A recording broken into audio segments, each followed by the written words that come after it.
Hello ఫ్యామ్. Last షాట్లో చెప్పా కదా ఫంక్షన్‌కి వెళ్ళాలి అని. నేనైతే వచ్చేసాను. ఇది మాకు తెలిసిన అక్క వాళ్ళ పాప ఫంక్షన్. ఇక్కడ కాళ్ళకి పసుపు రాయడం చూసి నాకైతే ఒకటి గుర్తొచ్చింది. మీతో షేర్ చేసుకుంటా.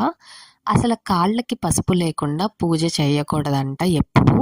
మనం పూజ చేయాలి అంటే ఇలా ఫాలో అవ్వాల్సినవి చాలానే ఉంటాయి.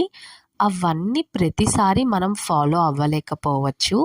కానీ వీలైనంత వరకు మనం చేయగలిగినవి మాత్రం అస్సలు స్కిప్ చేయకండి.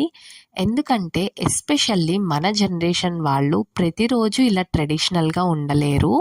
బట్ ఆ సిట్యుయేషన్ వచ్చినప్పుడు మన ట్రెడిషన్స్ అండ్ మెథడాలజీ పర్ఫెక్ట్‌గా ఫాలో అయితే మనకే మంచిది. ఇది జస్ట్ నా ఒపీనియన్ మాత్రమే. అండ్ ఇక్కడ నేను మీకు డ్రెస్ చూపిస్తున్నా కదా! ఇది నేను ఆన్‌లైన్‌లో కూడా చూశాను. ఎలా ఉంటదో ఏమో అనుకున్నా. కానీ చాలా బాగుంది. That's all for this video. Next షాట్‌లో కంటిన్యూ